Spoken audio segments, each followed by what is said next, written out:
90 years ago, the Virginia Farm Bureau made our local farmers a promise to protect and preserve a way of life they work so hard to establish. Today, our insurance agents work to protect all Virginians, not just farmers. We want to keep Virginia, Virginia. More information is at farmbureauadvantage.com. The remarkable soybean. From its oil, we get products like ink, candles, and paint. From its meal, we get a high-protein fiber used in foods and animal feeds. Natural soy is replacing chemicals and products you use every day. You can learn more about soybeans at vasoybean.com. Children all across the state are learning valuable life skills by being involved in 4-H programs, but they're also having a lot of fun by attending 4-H camp. That'll be our focus during Ag Insights later in the program. We also have a story this week about using people skills when it comes to agritourism. Plus, we'll have an update on wine, grape, and tree fruit production. You know, the year 2017, it could end up being a very good year for Virginia fruit growers. Those stories and more on this episode of Virginia Farming. I'm Jeff Ishii.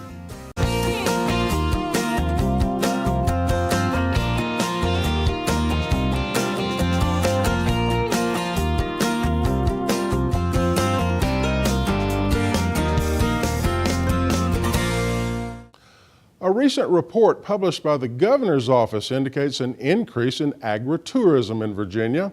Selling your farm products directly to the public, it involves a lot of technical knowledge, but it also requires people skills. You have to enjoy working with the public.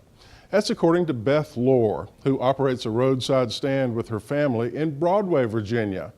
Lohr says she is new to agritourism, but she gets a lot of satisfaction from building relationships with customers. Yes, I very much enjoy working with the public. It's been wonderful to be here and to meet all the nice people here. I used to come here to buy corn before working here, so yesterday was my first day at the corn stand, and it's just an overwhelming following.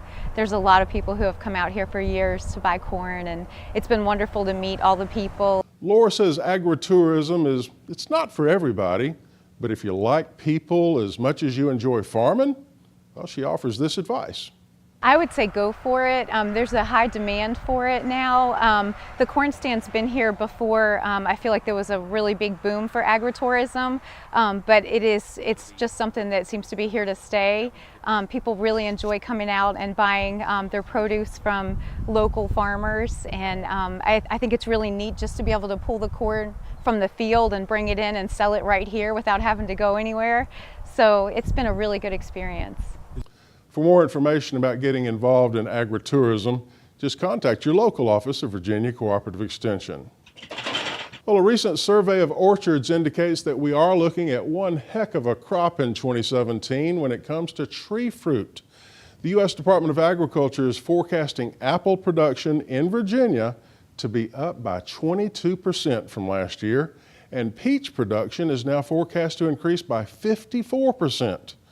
Growers attribute the increase to good weather conditions, even though there were some areas of concern last spring. Turning to wine grapes, harvest is now underway in many areas of Virginia. Varieties such as Chardonnay and also Pinot Grigio, they're coming off the vine in late August and early September. Yields and quality of wine grapes are reported as good. Of course, we have seen a dramatic increase in wine production over the last few years here in the Old Dominion. In a 5-year period stretching from 2010 to 2015, the number of wineries in Virginia increased by 35%. Well, Virginia cattlemen continue to emphasize quality when it comes to beef production, but is it possible to have too much of a good thing? Bob Cervera has the story from the American Angus Association.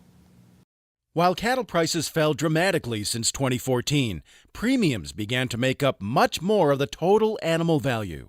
The impact of the quality premiums have gotten far more significant. They're a bigger percent of the total animal value today. So the cattlemen need to be paying attention to that as we move into some of these different trading levels and different price levels of the importance level that those quality premiums have in the marketplace.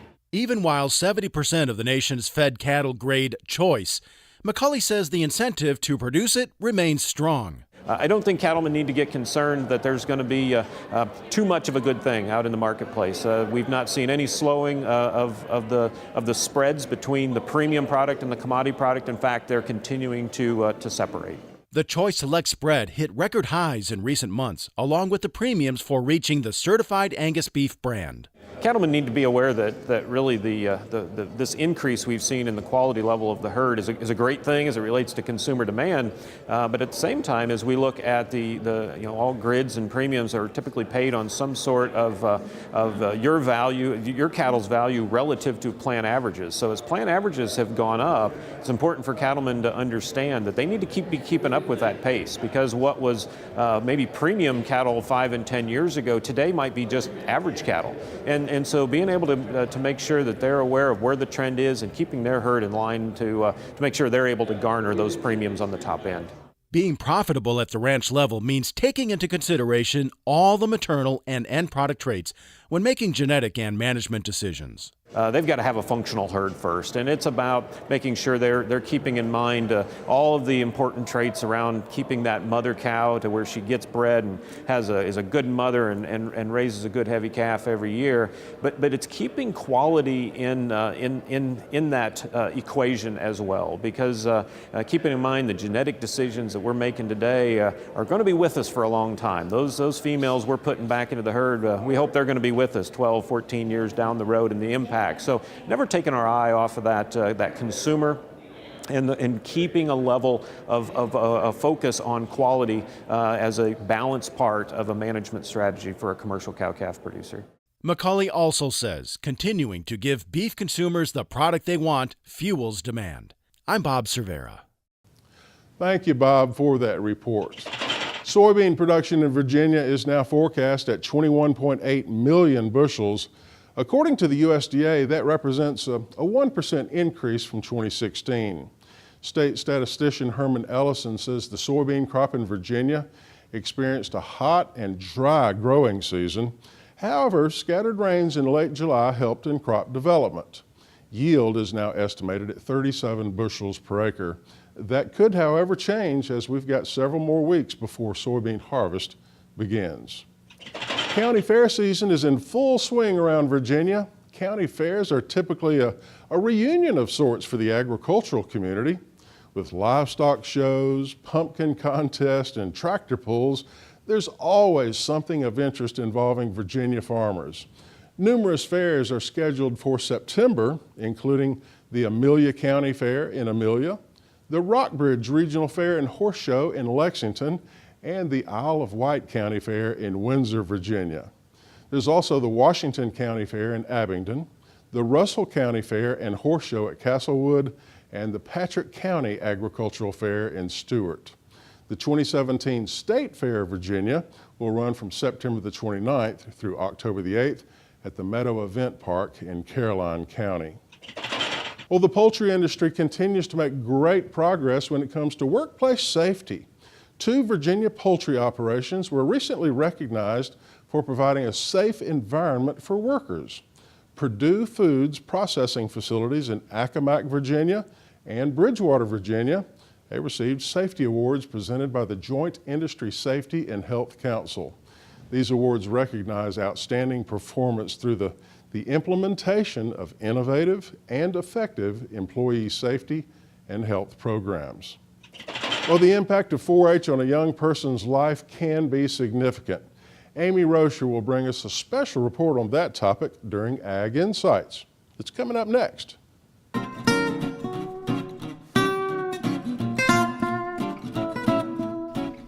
So today we're in Front Royal, Virginia, and we're visiting the 4-H Education Center, and I'm joined by Alyssa Walden. And Alyssa, you are with Stafford County? Yes, I'm the Stafford County 4-H Extension Agent. Okay. Tell us a little bit about this facility. First of all, it is huge. Yes. We drove in and we're driving. It's gorgeous. Yes, and there's lots of hills everywhere you go, and the campers get very tired. But we come here once a year with Stafford County and Prince William County, and we bring about 300 campers, and they're here from Sunday until Thursday. And they get to do your typical camp things. You know, we're outside, we're playing in nature, we're letting them explore a little bit, and we're giving them some new experiences that they don't have at home. So this camp that you have going on this week, is this only for 4-H Yes, kids? so this is for 4-H kids, but they don't have to be a 4-H member to come. So anyone can enroll and come to 4-H camp, and we think of it as kind of a gateway into 4-H for many campers. They come, they get a little taste of 4-H, and then they fall in love with it, and they want to keep coming back and see what else they can do in 4-H. Okay, so now I'm going to test you. Okay. 4-H's, what's your pledge? I pledge my head to clearer thinking, my heart to greater loyalty, my hands to larger service, and my health to better living for my club, my community, my country, and my world. Good job. Yeah. Boy, it's been a long time. I remember I've been most of doing the it since I was hand, 9, yeah, so- head, hand, heart, and health. But I can't remember the rest of it. It's been a long time since I was in 4-H. This is actually my 20th year coming to 4-H camp across the state. So Oh, wow. Very exciting. That is awesome. So the camp that's here now with your Stafford, the Northern Virginia area, is that the only camp that comes here, or are there other 4-H area from the different parts of the state that visit? So this 4-H center serves about 23 counties, and it's about 7 weeks of camp. So we're broken into clusters. So I camp with Prince William County from Stafford. So next week they'll have Culpeper, Shenandoah, Rappahannock, and Spotsylvania here. But we have a camp going on pretty much each week of the summer here. Okay. Wow, that's a lot of kids coming in and out of here. Yes. Now, it's also a conference center, so what else do you guys do here? So here they can host conferences, hold up to about 300 people. They have meal service available for them as well. And it brings you out into a natural setting to enjoy a conference, so you're not just in a stuffy classroom environment. Right, right. So, 4-H camp. Tell me some of the things that these kids are doing here this week. So this week we have about 20 activities that they choose from in the morning to take classes. Everything from canoeing to outdoor living skills to your STEM-based activities. We have a blow-off STEAM class, which also includes your STEM, which is science, technology, engineering, and math, but it also incorporates art. So they get a little bit of more of a science-based experience. We have outdoor living skills where they go out and camp out in tents for one night. We teach them campfire cooking, so they learn how to prepare meals over the campfire. But then we have arts and crafts and tie-dye. So there's a really eclectic mix of things the campers can do here. Absolutely. Now, is there anything agriculture centered that goes on here that campers may not find at other camps? So we have a lot of things that campers may not find. We used to have a gardening class. We don't have that this year, but they did have a gardening class where they could go out and actually learn how to tend for a garden. One of the classes we offer that's really nature and based is adventure class. So they go out and they look at streams, they look at wildlife that's in the area, and they explore those topics. We also have a bug class, which is kind of unique. We have one of our extension agents is actually an entomologist. He specializes in entomology, so he's here this week. And they collect bugs and they make bug collections, and then they get to take those home and share that knowledge. Oh, that is cool. Okay, so they get to do a lot. Yes, we keep them busy. You showed me a list of the activities that are going on. My goodness, how many? It looked like there was like 30? It's about 23 choices that they get to pick from, some years more, some years less. They pick 3 a day that they participate in. Okay. Now you mentioned the STEM part of camp. And I believe you mentioned to me earlier that you had received a grant. Tell me a little bit about. So the 4-H Center was one of about 4 places that received a grant to conduct some STEM programming. And each afternoon after lunch, the campers take on STEM and engineering challenges. So for example, this afternoon, they'll be building towers out of spaghetti that can hold the weight of marshmallows to kind of come up with a challenge to make that support the weight of that marshmallow, which they don't think weighs very much, but when you actually are trying to balance it on spaghetti, it gets a little complicated. And then they'll go outside and they'll do some nature observations and journaling to kind of see what's around them and get a little bit closer to nature. That's amazing. So, how many campers? You said you had around 300 here this week. Yep. And is that average? That's about average for this 4-H center. Some 4-H centers can hold more, some less, but that's about capacity here. So, in the Northern Virginia area, what are your 4-H numbers looking like? Are you growing? Are they declining? What are you seeing? Yes, so across the nation, we have about 6 million 4-H members, and as a nation, we're trying to grow that to 10 million by the year 2025. And so part of that is the 4-H Grows Here campaign, and basically that campaign is evolved around that leaders are not born, they're grown. So they grow through the 4-H program. So we're trying to instill leadership in kids to give them the life skills they'll need to be successful later on in life. As part of that, we also want to identify our alumni across the state and across the nation to see how we can get them involved and how they would like to be involved in the program. There's a campaign going on right now called Raise Your Hand, and we ask people to go online and register with their state as an alumni in 4-H. And that way we can identify them, get them contact with the right people, and see how they can be involved as well. Give me some examples of things that either urban kids or even rural kids who don't live on a farm can do in 4-H to work on their projects and things like that? Absolutely. I grew up in 4-H and I was not raised on a farm. My grandparents had a farm, but I did not grow up there. And I was involved in 4-H since I was 9. But today, campers have a lot more options, especially with STEM. So they can be a part of robotics clubs, especially in urban areas. We have urban gardening, which is really interesting because you make it in like a 4x4 plot, so they can garden in small spaces. We also have a food challenge program where they actually act like a top chef and they have to compete to build dishes, and then they showcase those. There's opportunities for sewing, which doesn't require, a lot of space. And then of course we still have your agriculture opportunities like livestock clubs. And we also have a horseless horse club. So if you don't own a horse but you're interested in learning about horses, you can still participate. So you just mentioned preparing kids for the future, to be future leaders. Explain to me what you think 4-H does for these kids to prepare them to be leaders. Sure. So we take our kids, and we start at age 9 typically. We can start as young as 5 with Clover Buds, but they don't really get into the meat of 4-H until 9. So at 9, they start participating in clubs, or they might have other opportunities to step into leadership roles. So this week here we have about 50 teenagers who have grown up in the 4-H program typically, and they are now serving as leaders and mentors for younger kids. So they get that opportunity to practice some leadership skills. They learn about communication and teamwork and cooperation. They learn how to be public speakers. They learn how they can step up and lead a group and not be shy behind, with some stage fright. So we teach them all of that, and we give them opportunities to practice it, which is really the most important part. We don't just teach it to them, we want them to practice and actually get those hands-on experiences with leadership. Do you have any, I guess I call it success stories? Do you have any campers that you saw, growing up who are really doing some amazing things now? Yes, so we actually have one. He's just a short distance away here. His name is Stuart. He grew up as a camper in our program, and he's now working here on staff, giving back in that way, which is really a neat experience to see him go from a camper into our leadership development program to being a leader to now being a staff member here, sharing that experience with others. It speaks a lot for the program for someone to stay that involved with it. Absolutely. Just like you. And I don't think there are very few organizations that teach what 4-H teaches. Yeah, and I started when I was 9 in a 4-H school club in Halifax County, Virginia, with my extension agent, fell in love with the program, then continued to grow and go to camp, joined a teen leadership club, learned how to do, how to be a good leader, became the president of that club. I was tapped as a 4-H All-Star, which is the highest honor you can receive in Virginia, in 2005, worked at camp, and now I've made it my career. Well, you're doing good stuff, and I know that the kids who are coming through here, this is going to be a memorable week for them. Yes, we try to make them go home with the best memories and new friends each week that we come. So when the kids come, do they come with friends? I know, like, sometimes my kids don't want to go to camp because they're not going to know anybody. Right. Do they come with friends, or do you all you're going to make friends while you're here? Some come with friends, some don't. They have a good experience no matter what.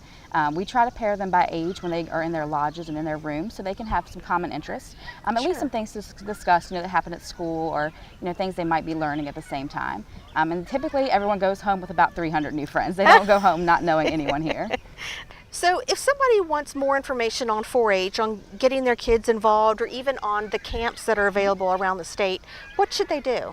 The best thing to do is to go online to our website. It's www.ext.vt.edu/4H, and they can connect there. There's a link for local offices, so they can find the closest office to them, and they can find the contact information for the 4-H extension agent in their county. Before we go, I want to touch a little bit on Extension and Virginia Tech's role. What role do our county extension agents play in 4-H? So the 4-H agents serve as kind of a liaison between the land-grant universities of Virginia Tech and Virginia State and the people in the individual counties. So there's one of us per county, and we are really your link to the university. We provide you with the research-based information and programs so that you can get that university knowledge at a local level. Which is priceless. Yes. It's absolutely priceless. And we're seeing that in the kids that are coming out of these 4-H programs, because I can tell you, going to your county fair, and if you walk up to a kid who has animals there, they can tell you more. And they're not shy about it. No, not at all. No 4-H'ers shy. Which is exactly what 4-H has done in that leadership program. It's teaching them how to speak publicly and just be good at what they're doing. Yes, we want them to be able to have a conversation with a grown-up, even as a child, and we want them to have good character. So we teach them a Character Counts program, which is all about trustworthiness, respect, responsibility, fairness, caring, and citizenship. And we sing a song here every morning at camp about that. So we try to make them understand what it means to be a good citizen in this world as well, not just a good leader. Are you going to sing that song for us? Not today. You don't want me to be the singer here, but I'm sure if we grab some campers, they would do They'll it for you. sing it for They'll us. do it, Okay. yeah. Well, Alyssa, thank you so much You're for welcome. meeting us out here today. I know you're busy and you've got a lot of stuff to do, so we appreciate you taking your time out of your day to talk to us. Glad to. We'll be right back.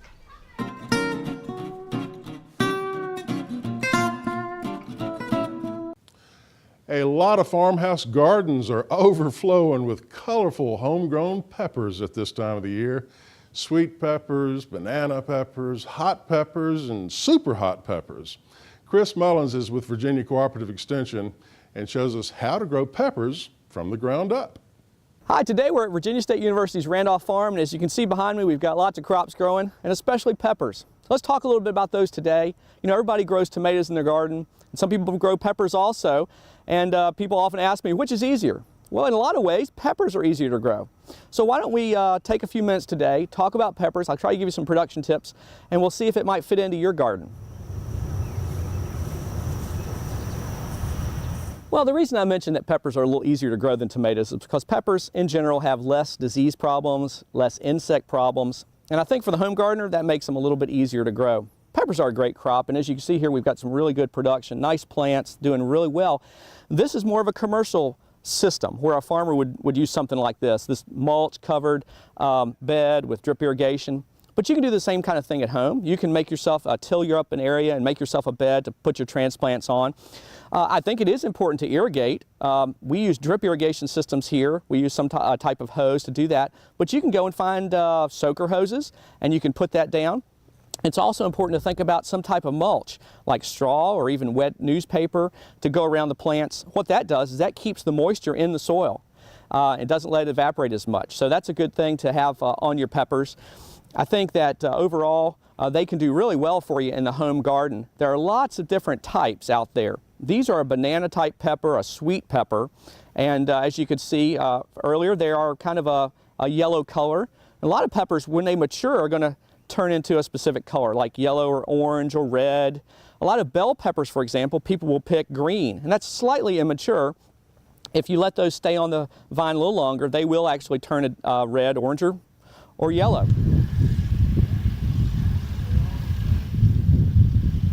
Well, here in this setting, to keep these peppers from falling over, we've got a trellis system. We've got this plastic mesh netting that the plants grow up through, and it keeps them from falling over. Peppers can get kind of tall and they can get heavy and they might want to fall over. So you can use something like this in the home garden, or just like the tomatoes behind us, you can put stakes around or near each pepper plant and tie them to that. That'll keep them from moving around, especially in high winds during the summertime.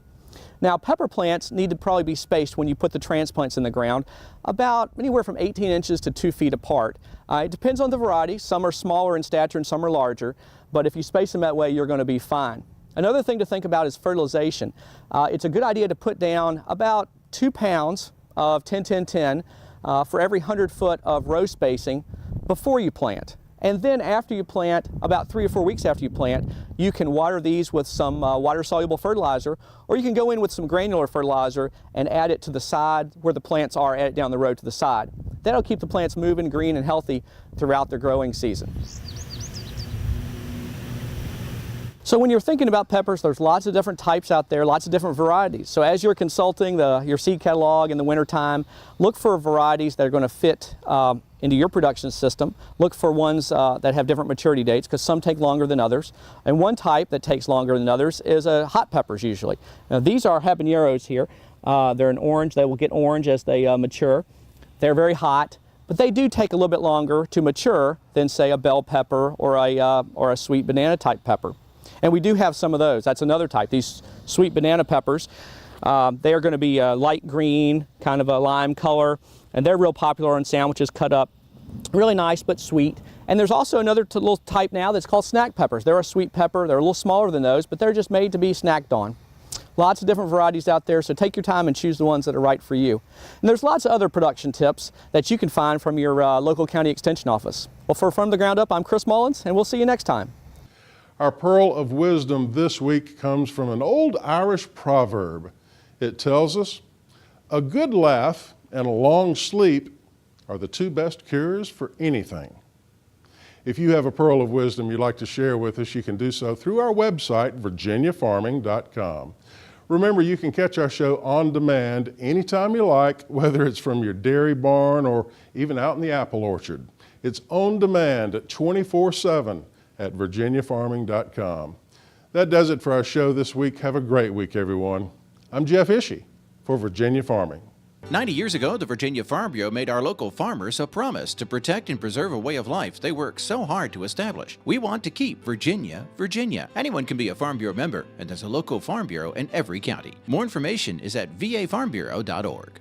Virginia soybean farmers are hard at work growing soybeans to produce products you use every day. Candles, soaps, even crayons can be made from soybeans. Remember, when you buy soy, you're helping to support American jobs, the economy, and our nation's energy security.